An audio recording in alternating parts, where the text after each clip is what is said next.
the latest child bath, I'll call it. It is a Eurola. That's what the Yoruba will say. My name is Oladayola Nikokun, and already I have my guests in the newsroom. But before I introduce them, let me just run through the topics we will be having today. The first topic says subsidy removal won't happen soon. That is clear to President Bola Ahmed Tinubu. Well, somebody called it a retraction of the earlier statement, the earlier information in the inaugural speech. But then, be that as it may, I know my people in the newsroom will do justice to it. Mine is just to moderate. Theirs is to tell us how they feel about that topic. The second says, my cabinet members feared being jailed by Buhari, former President Buhari, and that's the credit to the former President Goodluck Jonathan. He said his cabinet members feared being jailed by the middle past administration and headed by Muhammadu Buhari. And the third topic says 28 governors take over, promise rapid development. The school of thought says we have had enough of all those promises, and well, like I said, mine is just to ask questions and how my colleagues in the newsroom feel. And I have my immediate right, Adola Adobe. Good afternoon, sir. Good afternoon. Glad to be here. You're welcome. Thank you. And I have my own brother, Abdulatif Agbola. Good afternoon. It's my pleasure being here always, Dayo. Thanks for having me. Yes, thank you. Abdulatif, I'm starting from you. The subsidy removal won't happen soon. Don't forget, the president says in his speeches, subsidy gone. I'm quoting him now. But he stayed from the media center, said subsidy removal won't happen soon.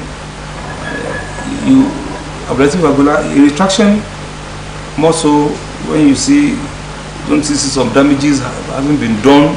Well, let me do it this way. Okay. This is the exact area, the paragraph where you talked about subsidy. Okay.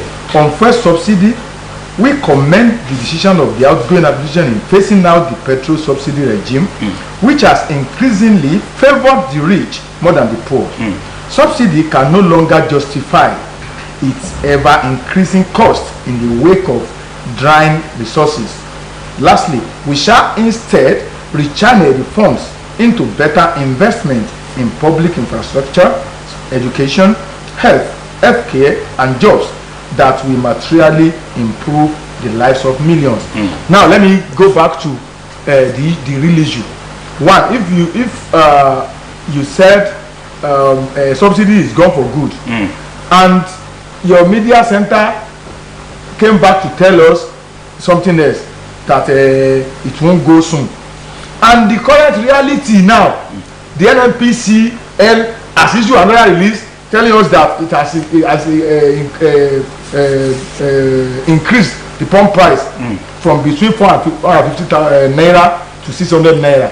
So officially now, in fact, NNPC station here in Osogbo sold at around 511 today. So that means Mr. President needs to do something very, very urgently in the area of communication, effective communication. He shouldn't leave any communication gap between himself and the communication center. Now, you see that being issued without the knowledge of the president? No, the issue here, what I'm saying here is this. Okay. There are three things now. If you recall, when President Muhammadu Buhari came, Minister for Information, Alhaji Lai Mohammed, will say something. SSA media, Gabba will say another thing. Femi Adesina will say another thing. They will be saying three different things in the name of one president. And that is what is happening now. Someone said it has gone for good. That's the president. Media center said it won't go soon. Now the reality on ground says it has gone and gone, but not for good. Because if you slept yesterday, left a pump price between 189 naira and 250 naira, and you woke up to meet 511 naira, so it's not gone for good. I believe something is wrong somewhere. But in the area of communication, president needs to call his people to order. then he himself need to sit down and re-strategize. Okay. Because Nigeria is a country where if people love you and you take it for granted, you may lose it all. Remember, people loved Buhari in 2015. Okay, Adelaide, I'm back to you. If subsidy removal wouldn't happen now, in quote now, presidential media center, and it's still signed by Tunde Rahman, whom we know is the PA to the president, right hand to the and the president. Then why the announcement by the President Tinubu before meeting the group managing director, NNPCPL, and of course Emefiele, the Governor of Central Bank, and this statement by the Almighty NSC President, I call him Almighty because I know Comrade Joe Ajaero, this man said the President should have asked questions before the moving subsidy. Well, Mr. President, new President, made this statement in his inaugural speech. He had not had time to meet with anybody other than the handlers around him.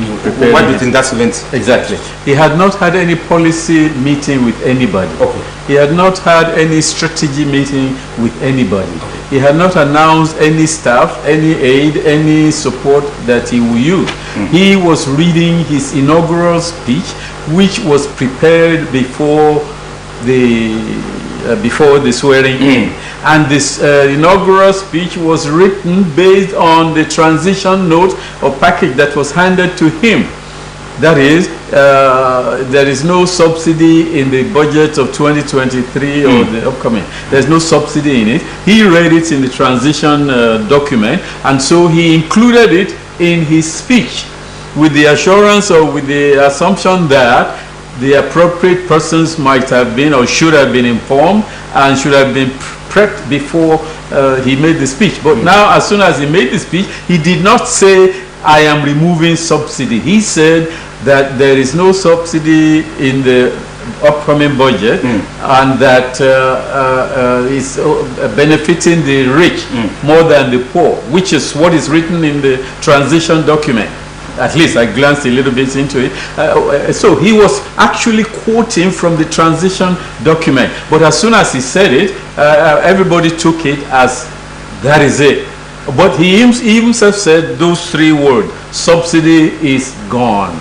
So that means we will take it as if it's gone, even though he had not even stepped into the office up to that point when he made that statement. So now for the staff to say subsidy removal won't happen soon.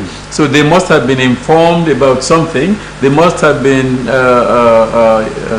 instructed by the president or by whoever, but by the president. They must have been instructed before they will come out to say such a thing. So let's take the last word. And the last word was subsidy removal won't happen soon. And I think we'll go to town with that. But NNPC will have to refund to Nigerians who have bought gasoline at $511, $600, naira. They'll have to refund money because this subsidy, the present subsidy that is being paid, will be paid until the end of June. So now everybody that is buying gas now at a rate of more than 230 or 210, they must be refunded because somebody will still be paid this subsidy. The fuel that we're buying now, they have already recorded it, and the subsidy amount has already been set aside to be paid to these suppliers or marketers or the end of next month. Yeah, next month. Yes. Whenever is it they receive it, they will receive it until the end of June. So whatever gasoline we buy up to the end of June, at least early July, we should be buying at the old price, because the new regime wouldn't have taken effect until July. But now the Nigerian factor, we are now paying for what we have not even bought. Despite the presidential statement of subsidy removal won't happen soon, the attitude of Shylock marketers that's already aside the NNPC, look at other outlets 600, 500, 340, 420. Nigerians, we are who we are. We always, honestly, we always take advantage of situation to make life difficult for people because of our own self-centeredness. We never, in fact, it is even worse in the sense that majority of those who sold at 600, 500 or something yesterday and the day before, they didn't buy as high as that price. So why selling at that exorbitant price in the first place? That means we need to learn. Then, apart from learning, the moment this petroleum industry bill was signed, something had happened negatively to DPR, Department of Petroleum Resources, because I knew that particular office to be very active when we have a situation like this on hand. But I believe that particular law, the PIE, Petroleum Industry Act, has made that office to be incapacitated in a situation like this. Actually, they disbanded DPR. Exactly, but there is a particular office that is similar to DPR now. Okay. But I don't think that office, something like that. But I don't think that office has power to do what DPR used to do in the past. Okay, let me. I'm coming to you. It is Nigerian Mainstream and Downstream Regulatory Authority. They call it, according to the PIA, NMDPRA, and they have come out. According to the CEO, Farouk Ahmed, and the Consumer Protection Agency Commission also reacted in respect of taking advantage of consumers, that they will do something. But then, look at this double speak. Federal government will not place any price cap on the sale of petroleum products. Is that a double speak? If you say, okay, for consumers, we will do this, we'll make sure they are not sell up. And then federal government will not place a price cap on it. Of course, the federal government should not have started with the price cap regime in the first place. Let the market decide what and what. Competition, but competition doesn't work in Nigeria, because when you say competition, Dangote refinery, federal government refinery, two different sources producing the same thing, then one will want to sell more than the other, so they want to sell more will lower their price. But not in Nigeria. When on Monday, when the president gave his speech, I listened to the whole thing, and after the speech and all the ceremony, but then I immediately saw where they said lines are forming in Abuja. I jumped up in Oshogbo and I ran to a petrol station where I filled, and I filled my tank, because I knew the ripple effect would get here. Because now government agency or person saying that government will not put a price cap on anything. What about Yakubu Gowon, who created a price control board because prices were getting out of hand when the average person could not afford a can of milk or a cube of sugar. So that's when they created price control board. It is the duty of government to make sure that the individual citizen does not suffer. Well, this time we have Consumer Protection Commission.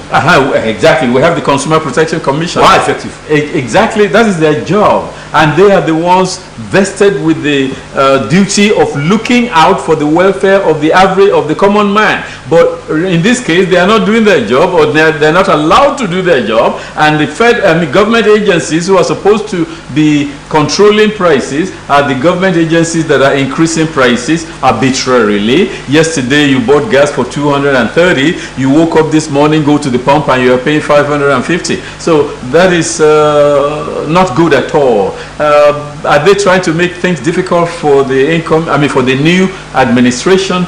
We don't know. How much have they informed Mr. New President? Every day he gets briefing.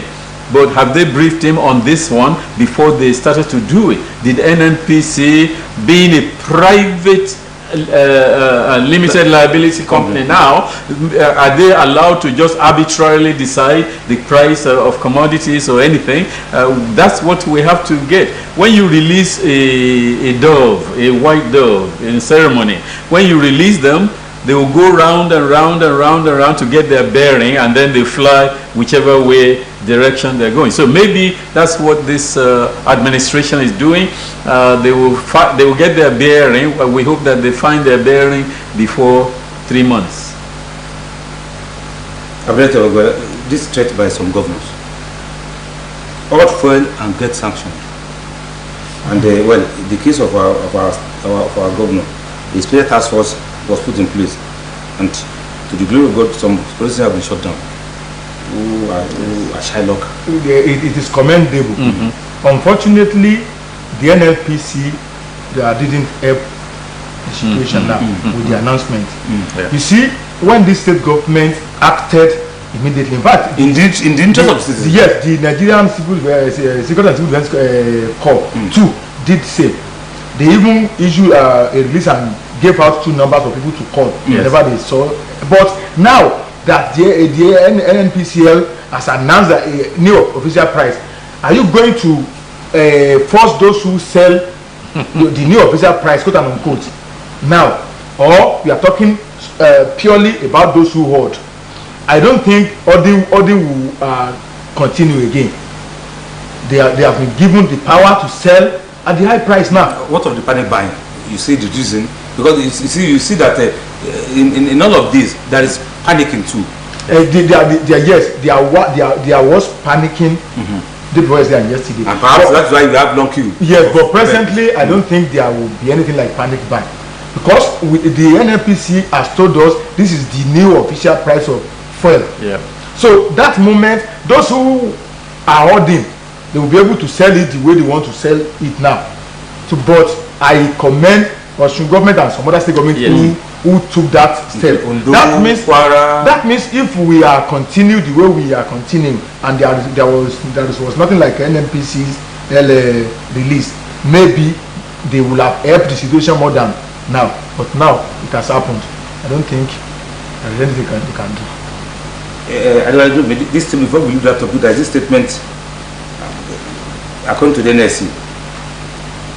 According to them, the response has the president or the present government put in place adequate measures to cushion the effect on workers and Nigerians. Before Mr. Buhari left office, a week or 10 days before, he submitted a request to the Senate to take a loan of $80 million. $800 million. $800 million, which he said it was for the purpose of cushioning the effect of subsidy removal. Was that loan approved or not? If it was approved, then who will get the money? Who will get the 5,000 every month? And how many Nigerians? According to that statement then, he said 10 million Nigerians will get 5,000 every month. But right now, if the loan is approved and granted, where has it gone to? We don't hear anything about it anymore. The Nigerian system, the Nigerian syndrome, the Nigerian factor makes everything so impossible, makes everything so difficult. Something that should have been easy, price increase, then you go to the pump and buy. But everybody will make it difficult for the average man, for the brother. Even when you get to the pump, they are now running in front of you and hitting your car because they want to get there. So the Nigerian factor makes things so difficult. And Goodluck Jonathan said that Nigeria is a country that is very hard to govern. So, Mr.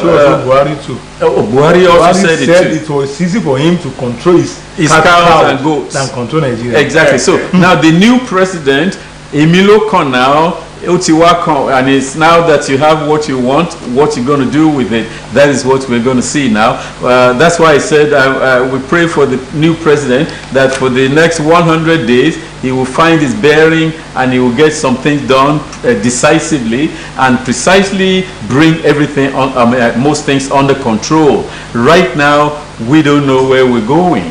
Right now. I know you want to. I want to last take.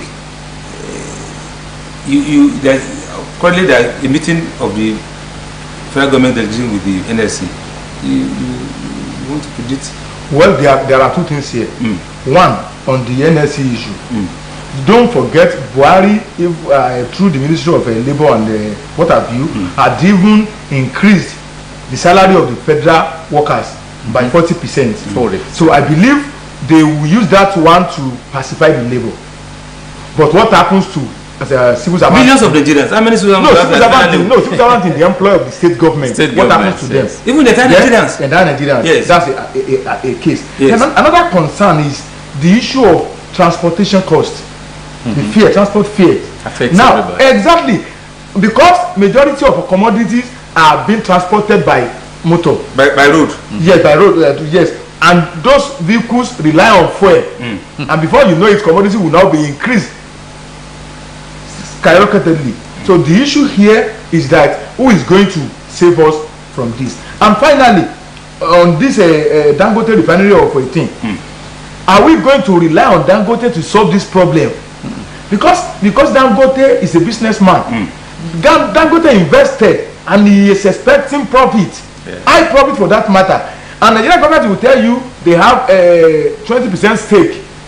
Is that stake for profit purpose? Because there is no way, if you say this is a federal government 20% stake in Dangote business, are they going to go to each household to give them fuel? I don't understand how they want to use that 20% to solve. Then lastly, we are talking about fuel alone. The monopoly of majority of what has to do with the daily life of Nigeria is becoming something else. Dangote cement, Dangote petrol, Dangote sugar, Dangote salt. Before you know it, no, that is reality. One day you wake up and see Nigeria's name change to Dangote. Okay. If care is not taken. Let's leave that topic. I know we just said let's see the new advent in the next 100 days. Exactly. Let's go to the second topic. And I'm telling from you, I do. My cabinet members fear being jailed by Buhari Jonathan. He was right. Okay.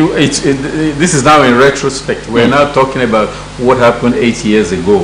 And you remember when it was recorded that the president was going to London, Buhari rather, President Buhari was going to London before he was inaugurated. He was on a private plane, and we were told that the petroleum minister, Alice Madueke, found a way to sit next to him, and they were discussing what was coming for Madueke. And Madueke has been out of Nigeria since 2015. She has not stepped foot back in Nigeria. It's only now that she's filing a lawsuit to quash the injunction that asked her to do something. So the fear of Buhari drove many of them out of Nigeria. President Jonathan was correct. Maybe he himself had the fear of Buhari while he considered Madueke. Madueke. See how many days Dasuki was in detention. When Buhari came in, he was in detention for about 2 years or more before he was released on bail. So Jonathan was right. I mean, Goodluck Jonathan was right. There was a fear of Buhari, but then that fear was now, in retrospect, looking back now, that fear now was like a paper tiger. The growl is worse than the bite. I want to speak to what Adeola just said, and I want to quote the former President Goodluck Jonathan now. He said, he spoke of, I'm quoting, tense atmosphere. His team faced during the 2015 transition period. Tense atmosphere. There are two things here. Number one thing is the name Buhari, because people then always remember Buhari the Agba regime and the war against the discipline of 18. And many people believed that if this man comes to rule Nigeria, we'll get it right. Even if you will all recall, when he came, people were hiding. He got him money elsewhere. Even some people dug ground to put money there and put air conditioner. What I'm saying is that those ones are the oil tank. Exactly what but along the line, when they saw that this man cannot even do anything, everybody becomes free. Now, let me look at this too. When Dr. Jonathan was talking about the fear of being jailed, that administration also was full of thieves, to be candid. In fact, there was a time the president himself said stealing is not corruption. We have the elderly person has mentioned Alice Madueke in his explanation the other time. Alice Madueke till now has not returned to Nigeria to face the corruption charge. You recall there was a governor there, I don't know if it's Bafarawa or one of the governors in the northwestern state, who got 4 billion out of the security vote to tackle Boko Haram for the purpose of spiritual consultation to tackle Boko Haram. How does that sound in the country? So Jonathan was correct because he has. Jonathan is a very good man, a patriotic Nigeria, but he is weak. Or let me put it this way: he had more powerful people around him. Okay, I'm back to you. More powerful people around him, and he said, even out of that, I'm quoting Jonathan again. I considered defeat because I was more interested in the country than myself. Well, he was. He spoke of out of fear, but he now said he considered defeat out of. Of course, because like I said, Buhari became like a paper tiger. Okay. The bark was worse than the bite. Just the look of it made you fear. But then when you approach it, you see how soft he was. He did not. He wasn't decisive when it comes to anything. It was, and for the first 3 years, I believe 2.5 years, 3 years, he was talking about 16 years of PDP misrule. But he himself, instead of focusing on his own rule and all of that, he kept on referring to 16 years of this and that. And so the people who feared him finally relaxed and saw that there's nothing to fear. Even if you remember Okonjo-Iweala said corruption will fight back. And as soon as Mr. Buhari began to do some things in terms of Dasuki, and then the lawyers, Okonjo-Iweala came back and said corruption is fighting back. And maybe that statement created a fear in the mind of Mr. Buhari himself. Maybe he wanted to be like a born-again Democrat that he said he was, so he didn't want to offend anybody, and so he went on without offending anybody, and under his regime 190 billion was stolen by the AGF and so many others. So Jonathan said the right thing, and he's talking about it now in retrospect, not to say that he did something, to say that he didn't do anything. Look at the one we feared so much. Look at what he didn't do anything. My people were afraid of him. They were afraid he would jail them because Buhari didn't do much. And let me go. We leave that topic. This advice by former President Goodluck Jonathan to politicians. He said it is important for politicians to be more interested in the country than themselves. And to him, without the country, there will not be president. Not only politicians, it is very, very, whenever I appear on this program, I always end my communication by saying we need to be patriotic and fear God. But this time it's so direct. Yes, but there can't be country without because politicians there can't be any president without the country. Yes, exactly. But the reality of the matter is that we need a functional national oriented agency. Majority of in the days of MAMSA. Exactly, majority of Nigerians are no more interested in the project Nigeria. Everybody is individualistic. Everybody is self-centered. Yeah. They will tell you, if you say that about your country, what's the meaning of that? You have to say US first. Exactly, they will say God bless America. UK will say God save the Queen. Now God save the king. But for Nigeria, you cost your country. What's the effect? The effect will be a kind of unpatriotic activities around. Exactly. We need to change our before we leave that, Jonathan also said this about the electoral umpire. He accused the country's electoral process. According to him, I'm quoting him now. Despite the transition from manual to electronic, there were still problems. And said INEC must sit up or throw Nigeria into conflagration.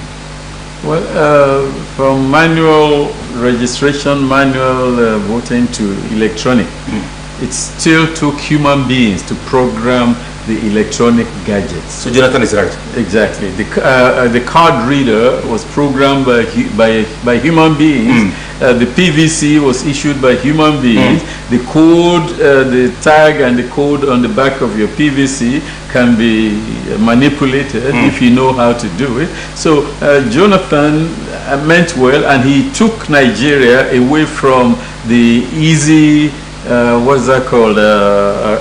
Ballot snatching, ballot box snatching, easy vote rigging. That was so easy. I met a guy, he's dead now, who said he hand wrote the result of one local government himself, and it was accepted. That's what was going on in those days. But good luck, Jonathan was able to bring it under control by introducing electronic everything, and now the Beavers machine has advanced. President. Exactly. So what happened in those days would be very difficult to happen now. It's still happening because it's human beings who man and program these things. INEC said that they had to shut down the transmission on election day on February 25th because there were over 6,000 attempts. He said attempts. The attempts to attack. to hack into the server. So those are human beings. No matter what you did it, somebody programmed it, and that somebody will sell out to somebody else who will now attempt to hack it. And that's why they did not transmit electronically on February 25, the ones that is being challenged in court now. And Nigeria is a difficult place to live. It's a difficult place to rule. It's a difficult place to govern. Who can rule Nigeria or govern Nigeria? Let's hope that new president can do it. Sir, can we go to the second topic? Third one. Third, please. And I would like to say, I'm starting from you. 28 governors takes over, promise rapid development. And somebody is going to tell me you have had a lot of promises and assurance. You see, one thing in the first place is when somebody is promising a development, how do you measure the rate or the level of that development? It's number one question. They spoke of rapid development.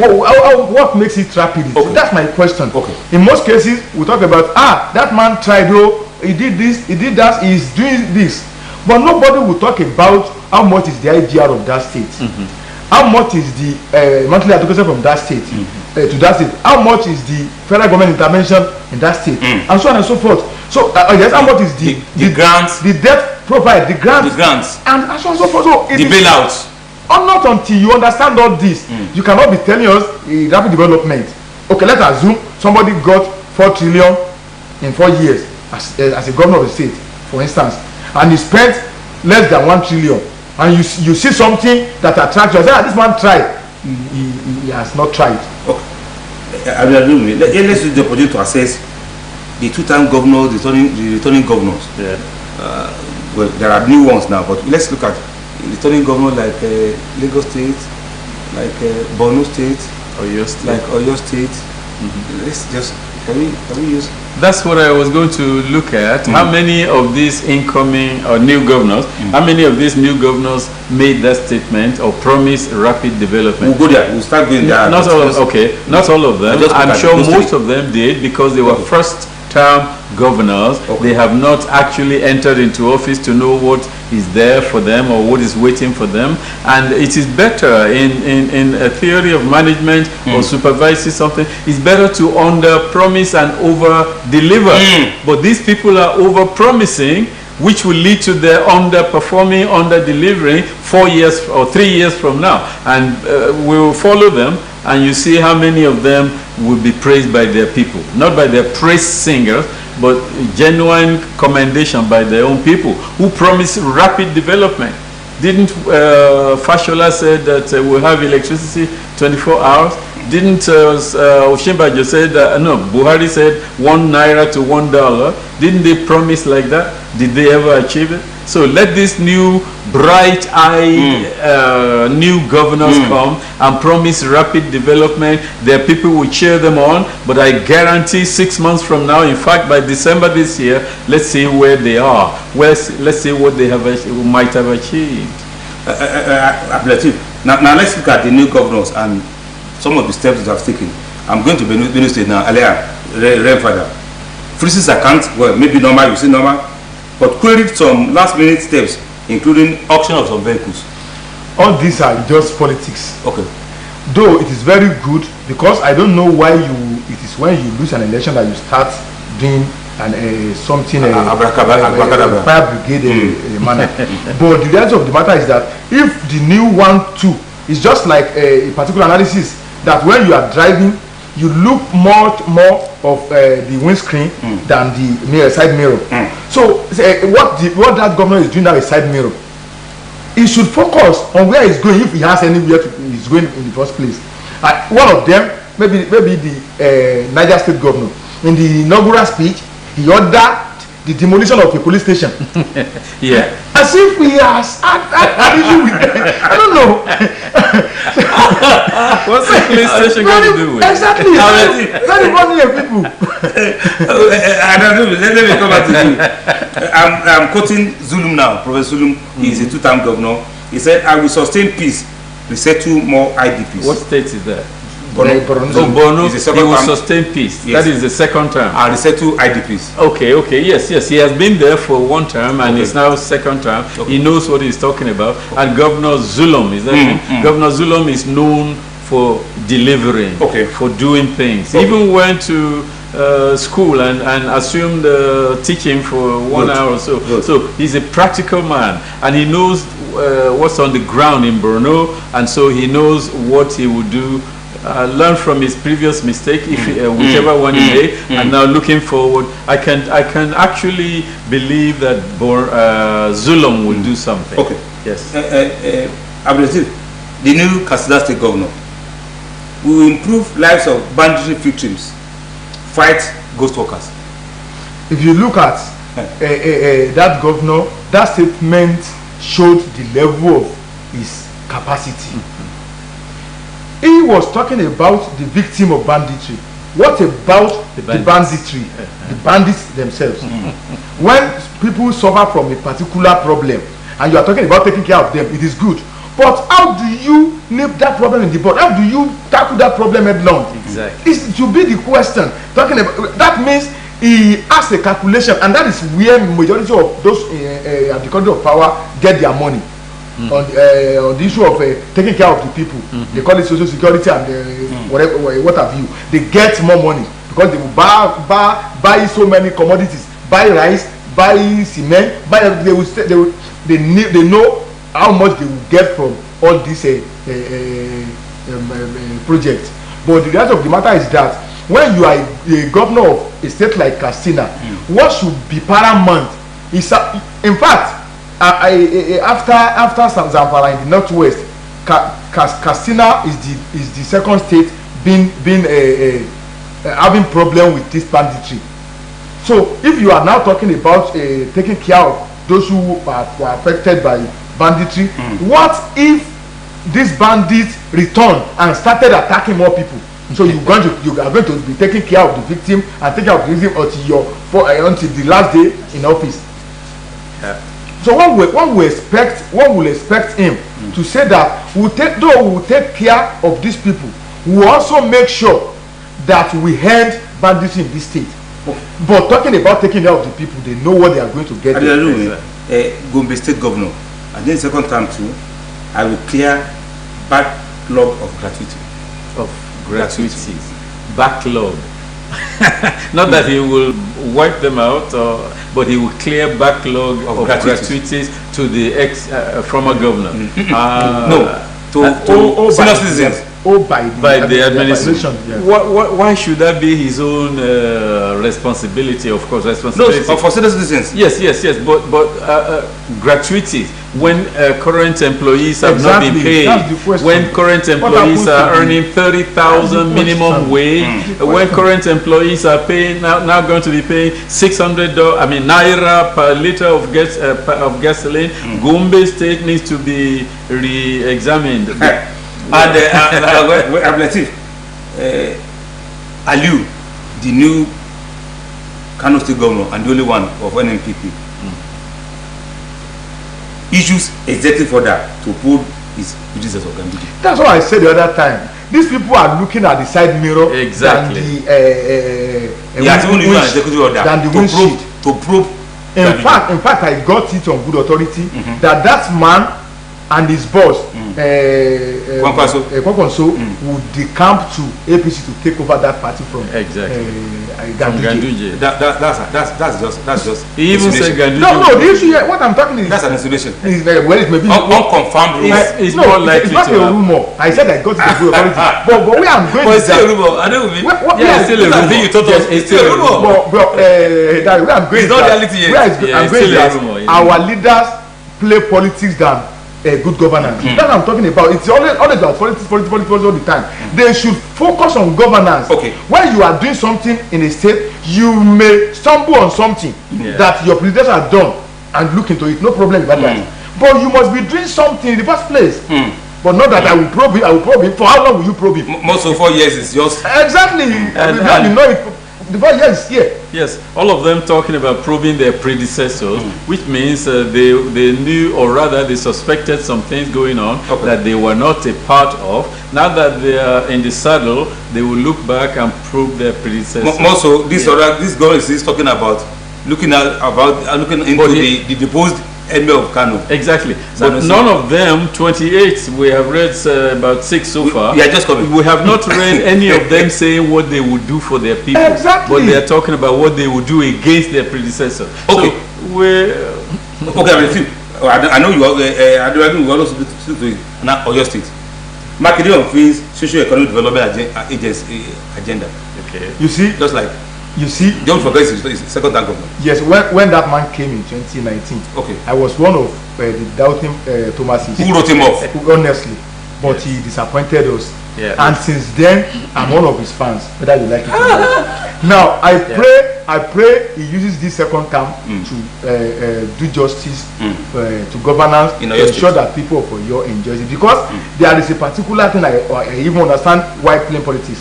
In 2019, this agitator Sunday Igboho was one of those who supported him. Yeah. But before you know it, they clashed. Interest in politics. No, he has also clashed with that's where I'm going. Okay. Presently now, the Lamidi Bukaila, auxiliary of a man, is now in soup. Maybe that's his own way of playing politics. Okay. No doubt. But we are talking about governance. Honestly, I like the way he governs. Now before I know you want, but we are going to go to other states. I'm about to say I hope that Makinde will not spend the second term trying to recoup 2 billion that he lost. You remember he said he's 2 billion poorer. That is poorer than when he was outside the government. I hope he doesn't use second time to recoup that 2 billion. Okay, well, and I'm still with you. From El-Rufai, immediate past governor of Rufai, yes. I left $227.3 million, 64 billion naira debt. El-Rufai. Debt. What did he do with it? He confessed, he owned up. But he just at least he owned up to it. He didn't want. Well, if you laugh at yourself, the world will laugh with you. So that's what I think he's doing. That he is now telling the whole world. This is my hand. Exactly. Okay. Because if his predecessor should come out now and say he left a debt of this much, that much, then it will dent his image. He might dent his image. But he's saying it himself that he left a debt. But we should ask, what did he do with it? We should look at the infrastructure in Kaduna and see what he did with the debt he left. Shall we round up with this? Governor of Abia State, Oti, I will bring succor. I will ease your feelings. Bring succor in what sense? Is it about the IPOB? If it is about the IPOB, how is he going to do? What is he going to do to make sure that, because every Monday in Southeastern State today is a work-free day, whether it be between 12 a.m. and 4 p.m. Even Anambra. I said all Southeastern states of Ebonyi, Anambra, Enugu, and Imo. Imo. Yes, now